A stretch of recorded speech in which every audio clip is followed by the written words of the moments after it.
the young people who have given up on mainstream media, I have to say with great respect to the ABC, no one under 30 is listening to you anymore. Yeah. But I meet them in the streets. They're restless, they're uncertain. Many of them are not showing good numbers on the mental health scores and the depression, anxiety, even self-harm. That's something that we should be hanging our heads in shame about as a society. But the best of them, and I think this is where Jordan Peterson deserves so much credit. He's let us have this argument. He said to the young men, hey, the culture that's saying to you you're toxic just because you're male is a culture that's got it wrong, because you're not. You're not who you should be. We all need to hear that. Yeah. None of us are the people we know we ought to be and should be. But we're not as bad as the zeitgeist would have us believe either.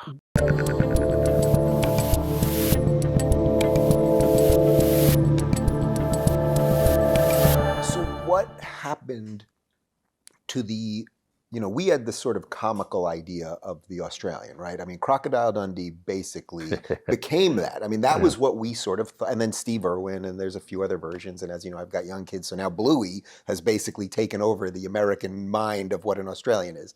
But the idea of Crocodile Dundee, that was what was sold to us as Americans. That's what Aussies are. Now, obviously, that was a Hollywood version of all of it. But where is that man now?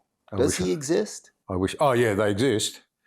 And the inner Crocodile Dundee. Yeah.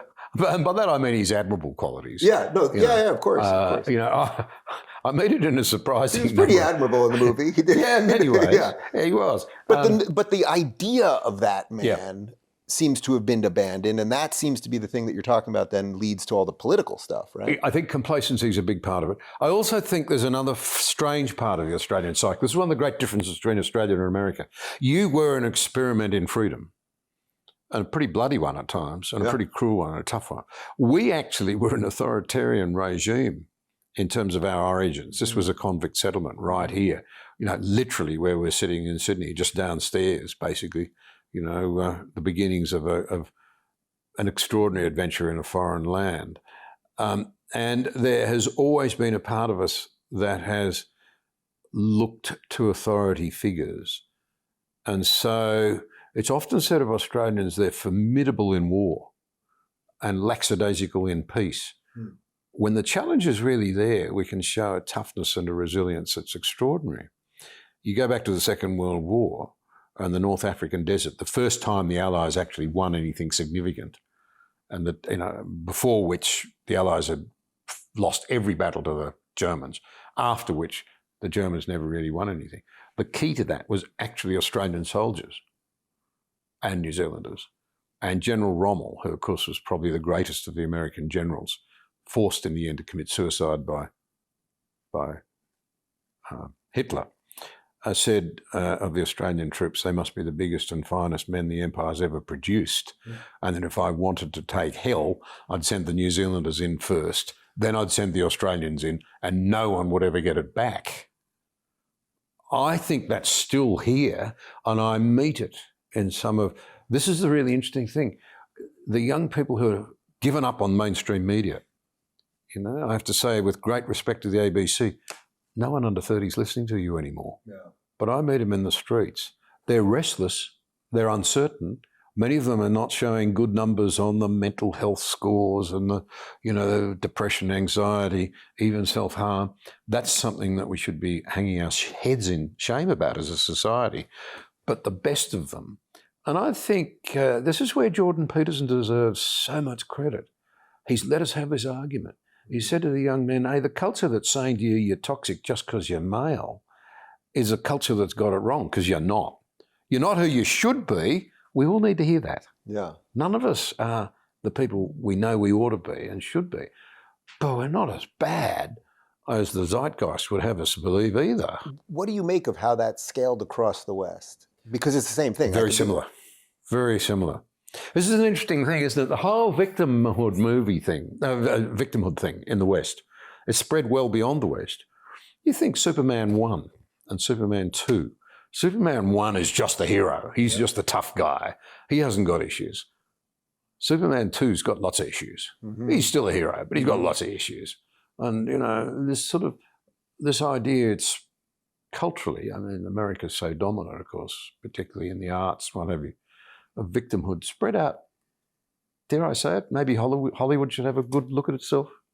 Well, I think that ship has long sailed, but we're having a democratization of everything right now. And between AI and the ability to shoot shows like this on way less equipment for way less budget, I mean, Hollywood will become increasingly irrelevant, And the mainstream media, and they know it. Yeah. And that just means they're responding precisely the wrong way, a lot of the mainstream media. Why do you think they are doing that? I mean, why do they never look in the mirror and say, boy, maybe if we switch things up a little bit, we wouldn't be in the precarious financial position we're in or losing our ratings? I mean, why? Because it never happens. I mean, across the board, it seems like they never do that. No. Although CBS has just done something different in America. Did you hear about this? No, what have they done? So CBS in America, Paramount, which owns CBS, purchased the Free Press, which is Barry Weiss's online outfit. Oh, I did see that. And for a lot of money. $150 million, and she's going to now run CBS News. Yeah. That's an interesting move because she's a centrist who came from the left New York Times. Yeah.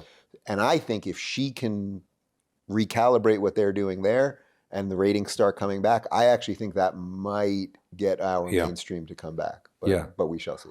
Yeah, well, you know, the biggest selling newspaper in Australia by a very considerable margin, I think, would be The Australian. You know, I think you'd have to say its journalism, broadly speaking, is a notch above. Mm-hmm. And that's, I think, one of the reasons why it still sells well.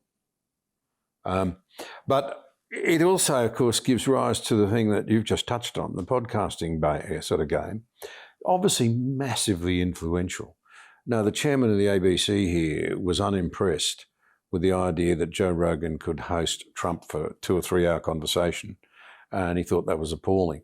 He should have been asking the question, how come the ABC can't do this? What has changed? Why are people flocking to listen to Joe Rogan and his guests? People forget that. Right. You know, people don't come and want to hear John Anderson. They want to hear the people I'm talking to. I hope and assume. And a little of both. Give yourself some credit. Well, give yourself. Because people are interested in content. And this is one of the great mistakes that the leaders of the zeitgeist, if I can use that word, the spirit of the age, because I don't like that old left and right language very much anymore. I know. I'm trying to drop it as much as possible. Well, the spirit of the age is good. Frank Ferruti framed it first for me. And he was known as a bomb-throwing lefty from the 60s in Great Britain. He's now Professor Emeritus of philosophy, I think, at Kent University. But he first framed it for me. He said that old language now doesn't work. It's really a debate between what Ayaan Hirsi Ali called it, I suppose, emocracy and democracy, or calm reason on the one hand, fact-based, after the evidence, you know, logical debate, finding a consensus, versus emotions and feelings. And I just think that is so dangerous. So you and I are playing in the podcast space. And we both know, though, that like everything else, it can be a force for terrific good and terrific bad. It's a cesspool out there. It really is. You know, and now AI is going to make it worse because you don't know who you're really listening to and what truth is. And that's where trust comes in. And we can only hope and pray that there are enough people out there that can be trusted who are putting out enough good material for those who are tapping in and listening to be able to distinguish what stacks up and what doesn't. If you're looking for more eye-opening and worldly conversations, make sure to dive into our international playlist. And if you want to watch full interviews on a wide variety of topics, watch our full episode playlist, all right over here. And to get notified of all future videos, be sure to subscribe and click the notification bell.